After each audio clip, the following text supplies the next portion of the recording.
Il est déjà stressé. Il a abandonné. Pourquoi? Il a coupé les racines très mal. Non seulement de couper les racines, il faut aussi le sang de là où il était logé. La logis, c'est tous les jours. Il doit faire tous les jours. Sa croissance, il doit le faire tous les jours. Non. Il ne faut pas mettre trop d'eau. Moins d'eau, parce qu'il y a absorption. Il y a ça déjà mal. Il va absorber. La quantité, je vous ai dit. Aujourd'hui, c'est la journée internationale de la femme africaine et l'objet de ma présence dans ce beau cadre de Chaumba, c'est pour former sur la culture de l'artémisia et l'usage et les vertus de l'artémisia. Donc nous avons été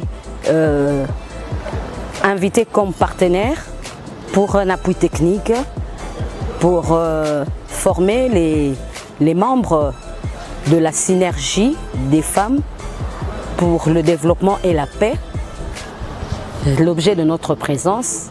Et nous sommes en pleine campagne, en fait, nous, la FONEL, donc nous sommes l'ASBEL Fondation Elaïs qui formons sur l'artémisia. Donc nous sommes en pleine campagne depuis au mois de mars, au moment du confinement. C'est alors que nous nous sommes appropriés de cette plante miraculeuse qui est l'artémisia en forme de tisane, qui fait des merveilles, que beaucoup ont expérimenté, ont pris, mais sont restés silencieux. Et ils ont pris ça clandestinement, comme si c'était quelque chose de mauvais. Mais au fait, l'artémisia, c'est une plante solution pour la pandémie. C'est une plante qui vous immunise contre la malaria. Donc nous prenons la tisane artémisia à titre préventif et l'artémisia guérit du palu et immunise aussi contre le coronavirus. Pourquoi ne pas en parler?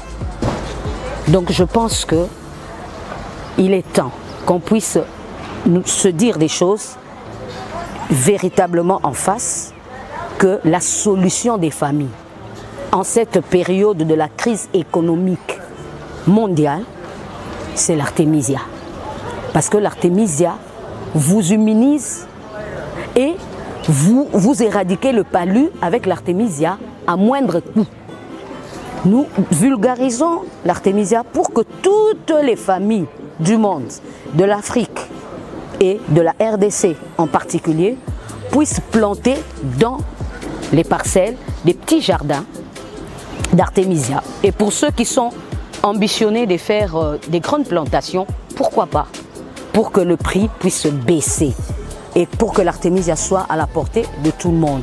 Et nous recommandons ceci, puisque nous avons été formés par la maison de l'artémisia, il y a aussi une charte.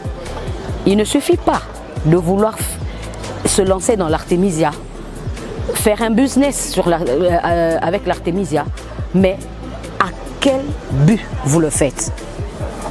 Si c'est pour une cause humanitaire, bravo! Soyez déjà le bienvenu, parce que c'est la cause humanitaire qui doit primer pour sauver des vies et à moindre coût.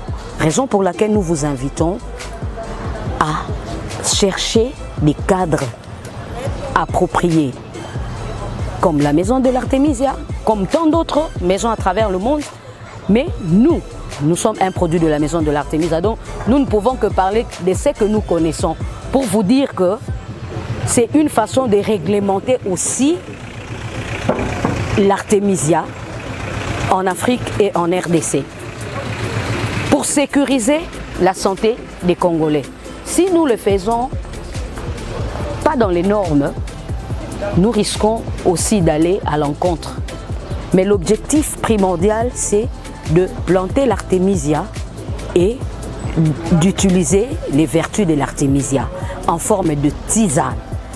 Mais nous souhaitons aussi que notre gouvernement s'en approprie pour que l'avenir soit meilleur. Avec la recherche du docteur Jérôme, les essais cliniques, l'avenir de l'artémisia est prometteur.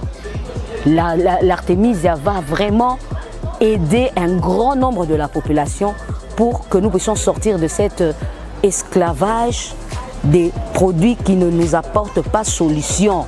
Nous devons le dire.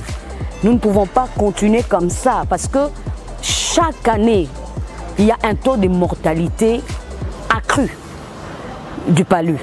Les gens meurent du palu à un niveau dramatique. Moi, je dis toujours que le palu tue plus que même le Covid. Raison pour laquelle nous sommes en pleine campagne, nous disons zéro palu, stop Covid en RDC. Merci beaucoup. Aujourd'hui, nous célébrons la Journée internationale de la femme africaine. Aujourd'hui, je suis là en tant que jeune entrepreneur. Je suis dans la confection et vente des vêtements faits en pagne dans le département de coupe et couture de la Fondation Elaïs. Et je suis là pour participer à l'exposition et vendre mes articles. L'événement que nous célébrons aujourd'hui, c'est l'entrepreneuriat féminin et santé. Et mon mot pour la fin serait que la femme entreprenante soit un pilier économique dans l'Afrique ou dans le monde. Je vous remercie.